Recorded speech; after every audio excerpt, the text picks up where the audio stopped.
is really about a Indian guru. And the Indian, well, you know them say Haile Selassie dead in 1975. Yes, I think 1975. Well, this Indian guru say he met Haile Selassie twice. And one of the times that he meet him was in 1985, which is like 10 years after them say Haile Selassie died. He wrote a book and document this visit or this meeting with Haile Selassie. The book is called Wings to Freedom. This is a Indian guru we are talking about. For those of you who don't know what Indian guru is, I can't bother explain it. Trust me, I want to play the thing. You understand? So you have to go find out who is a guru in the Indian tradition. But it's this man him write a book named Wings of Freedom. And as I say, he documents this meeting with Haile Selassie even after the time that they claim that Haile Selassie passed away. So we're going to play an excerpt from the book in his own words. This is this guru speaking.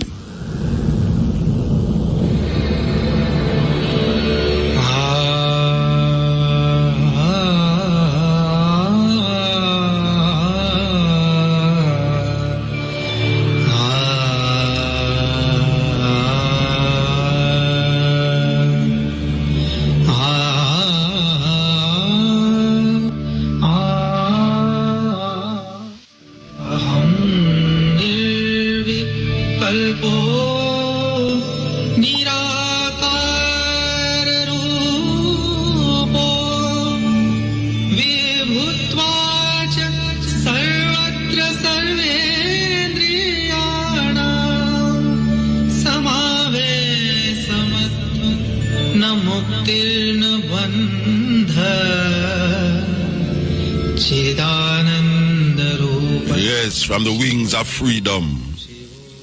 You know, years ago when the studio did up upstairs here, and well, if ones used to come through them, say them hear about the culture. You know, a woman passed through this studio here, and I did a talk to her on the radio, and she said to me, American daughter, and she said, she have a picture for give me. And I said, okay. She said when she go fire, she go send it back. But more time a man tell me that, me just say, all right, I don't know nothing. Well, I want to tell you, say, months after, you know, I get an envelope down here, when I open the envelope, you know, I see this picture. Because she say it's a very unique picture. I see this picture with Haile Selassie and this guru cross a table, and I see Haile Selassie almost like him bow to this guru. And when I look upon the guru, him ear almost like it locks up, like. Him want to look more like what them call them, a sadhu in India. But I remember, as I get the picture, I go around the place and put it in this plastic. And up to this day, I have this picture here. Well, you know, say, Sister Carol just called me a while ago and explained this picture to me. Say, she have a picture for me. And she explained the picture. I said, but I the same picture I have for years now. And she said, yeah, the same guru attack on the tape.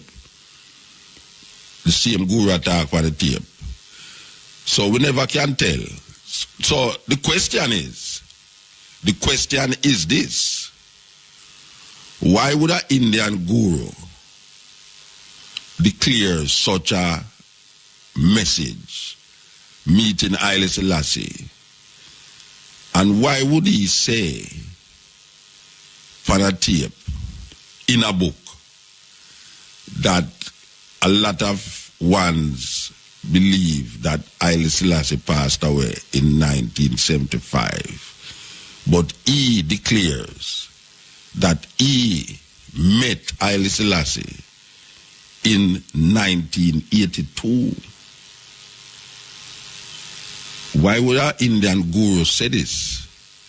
Not having no connection to this man, not accepting where Rasta say about Haile Selassie, and now eventually later down the line actually documented his meeting with Haile Selassie in a book called Wings of Freedom.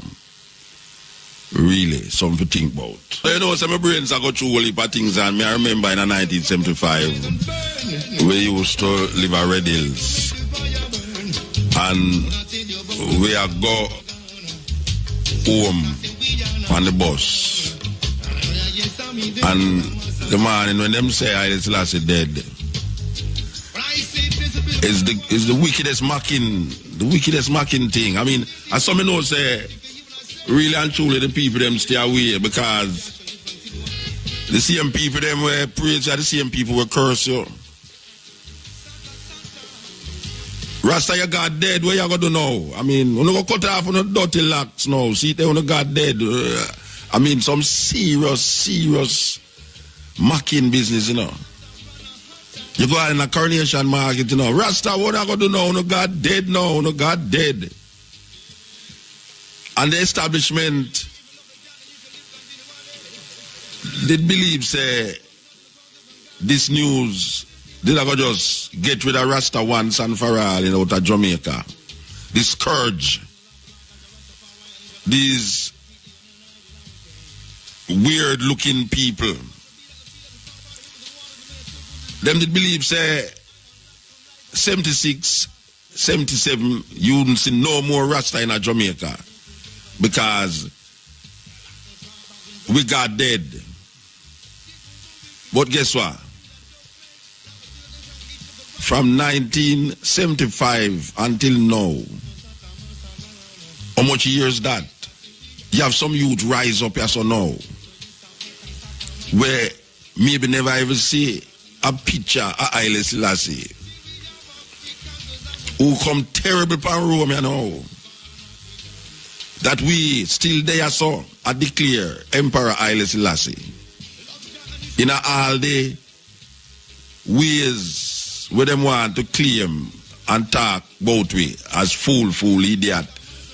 What kind of stupid reasoning that want to get them foolishness from and them thing there. Rasta rise over the years to become a force to be reckoned with. That now them tell we say Rastafari is one of the so-called religions in Jamaica that is increasing in numbers, not decreasing like the Anglican Church and the Roman Catholic Church, but increasing to the point of 20% increase. That is them statistics. So this is after them done tell you, say, Rasta, you got dead, where you going to do? I remember years ago a man writing at the paper say, it's time Rastafari stop this foolishness because Selassie is dead from 1975. I made that for answer him because I say, brethren, 1975, your God dead from 2,000 years ago. You still praise him. So what is the problem? Because if you can come up with your intellect to say, really, it's time Rasta stop this foolishness now. Haile Selassie dead from 1975. And you now reflect, say, for over 2,000 years, you are celebrate a man who dead, where you claim say will come back, where the man them who write about him in the Bible believes him will come back. Paul, the mouthpiece of Christianity, they believe that Jesus will come back. Where Paul himself never even meet this man yet, but him write so much about this man even more than the man himself in the Bible. That the most of Christian belief and philosophy is based upon Pauline doctrine. And Paul write as if him know say Jesus Christ was going to come back. And guess what? For the past 2,000 years, man I worship this man, where them claim say raised from the dead. And him will come back to judge the living and the dead. And him not come back. So, who is you? If you come tell hi, must stop the foolishness. Which foolishness you talk about? Who for foolishness? Who for foolishness? Because when we look on where the Western world have to offer, politically and spiritually, we look on that with scorn and disdain. We look on it with scorn and disdain, man. We as African people who was taken from Africa, not by free will but by force, and brought here domiciled on this farmer slave plantation island and many islands like these. And now we see a lot of these slaves become so comfortable with them position that them venture into these slave masters' house and become so happy slaves in the slave master house. We're talking about Britain and America and other connecting rooms. And we still look on the conditions of African people in this part of the world and in Africa. And we are say, we not get redeemed yet.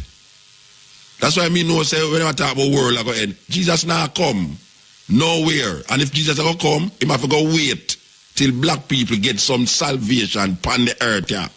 Materially, spiritually.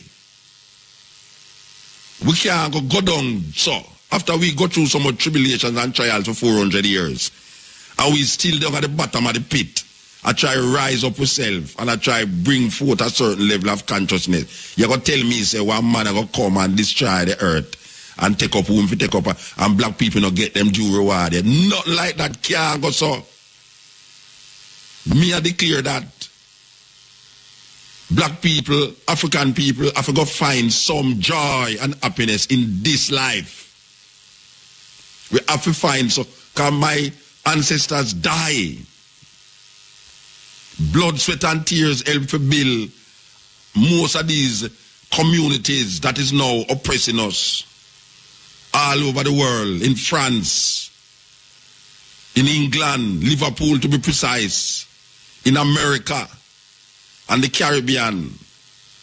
Our ancestors helped to build those places, and only thing we gave was our blood, sweat and tears.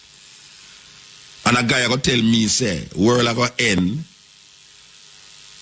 and we not get no joy in this life here. No, Rasta. That brother they have to go wait. He have to go wait. No destruction of earth and taking up in no rapture not taking place until African people get some part of the pie. We have to get some part of the pie. I mean, not talk about individually. We are talking about collectively. Just like how Europe is run by Europeans and China is run by Chinese people. We need some form of deliverance, not in the next life. We're not talking about no next life, we are talking about this life. Because everybody else are get paid in this life. And we are told that our reward is in heaven. And none of the people them we are telling we that never got heaven yet. All of the people them where you are talking about your reward is in heaven. None of them never got there yet. So a speculation. We there so right now. Right in at this time, yeah. Our children are born, and our children will born. And most of us who is living now, when our children grow big, we will not be here. We will all gone to the earth. And where you tell me, say no.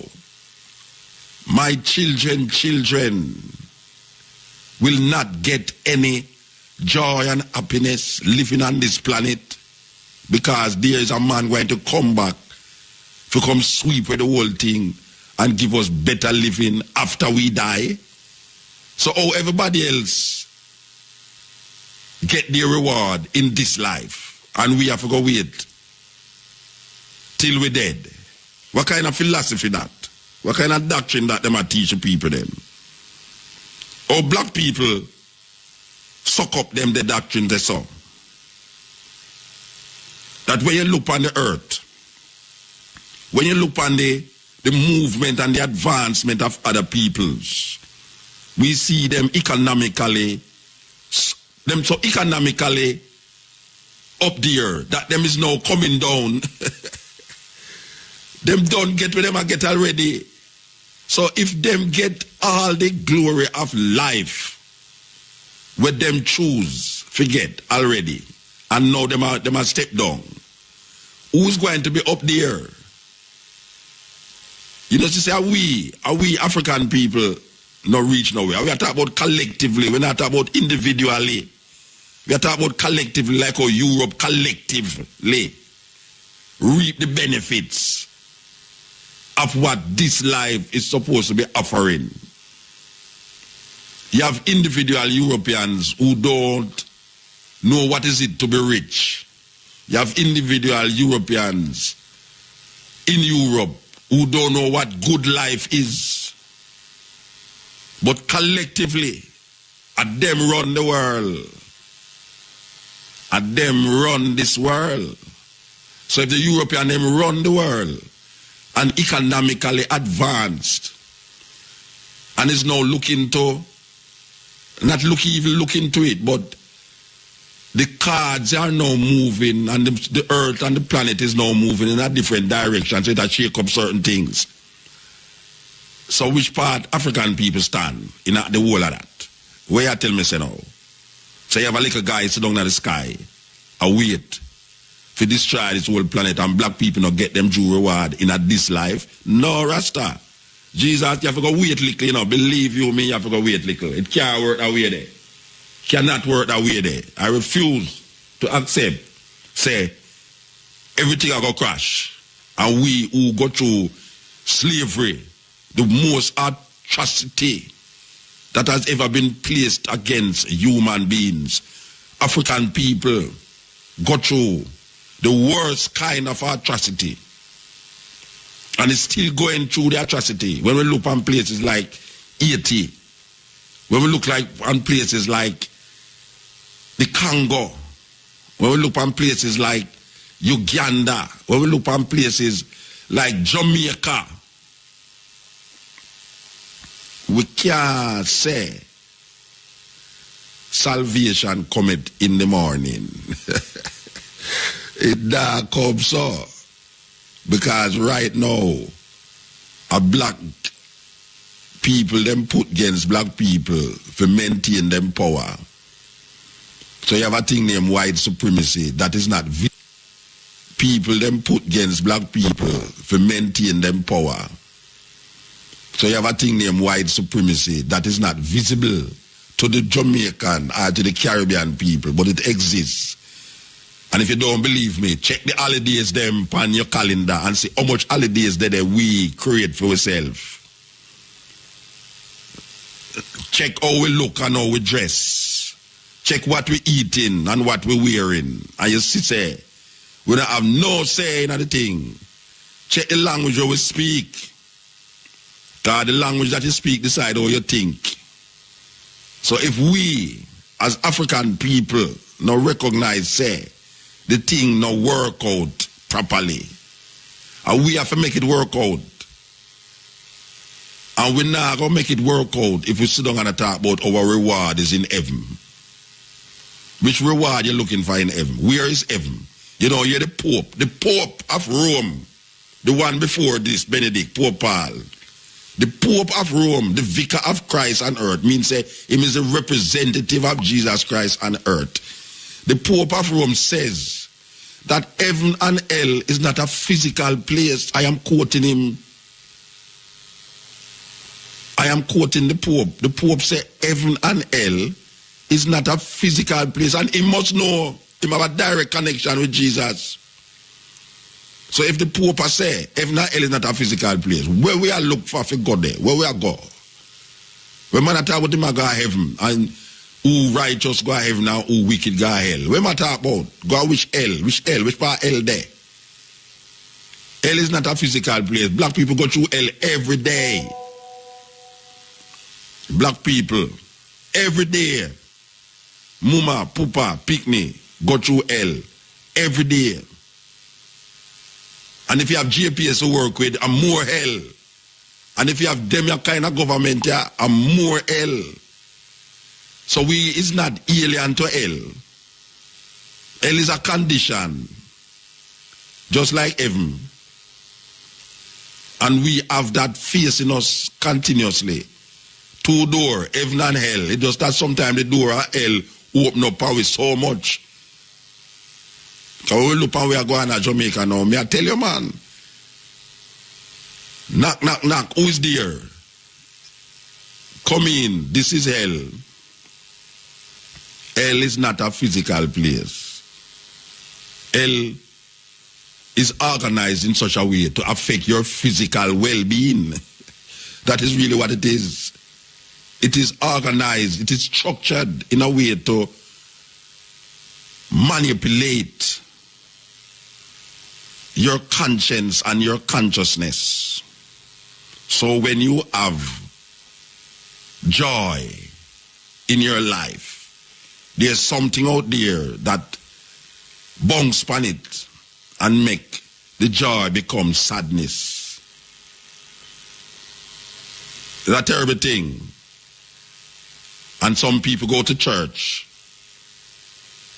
and believe that them can revitalize them energy. Not remembering that after them leave the church door and the church building, the school fees still have to pay and the light bill have to pay and the water rate have to pay and the man gone with the next woman out there and your picnic can't find because you're afraid now say the Dan gone with her and all them thing there. Wow.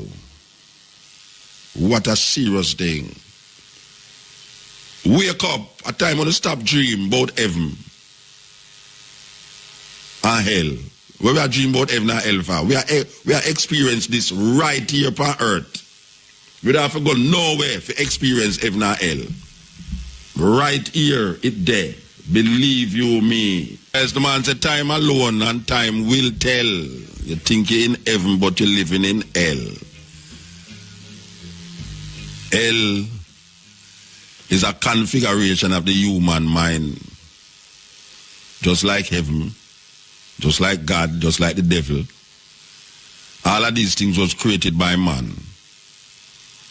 Not woman, man. All of them, heaven, hell, God, devil, righteous, unrighteous. It is all man's doing and undoing. Everything we claim that him give to a different entity is him. It originates from. It emanates from him. The devil, God, all of them emanate from man energy. So when you hear a man say, the devil this and the devil that, really and truly, if you really check where I talk about, it's really some man action. And if him start talk about God, you see say it's some man action. Because you have some man that go to him bed and a pray. And him feel say him have something out there. We are help him, which is really him condition. You have some man that tell you about God going to strike you dead. And really, I should him that is glad to if a lightning leaking up, he say, see there, yeah man, God gotta show him a sign. A terrible thing. A terrible thing, you know. But if I say, boy, I hope you win I hope God make you win $1 million tomorrow for help your family and your friend them, you know. I ever win the $1 million, man, him vex. He vex.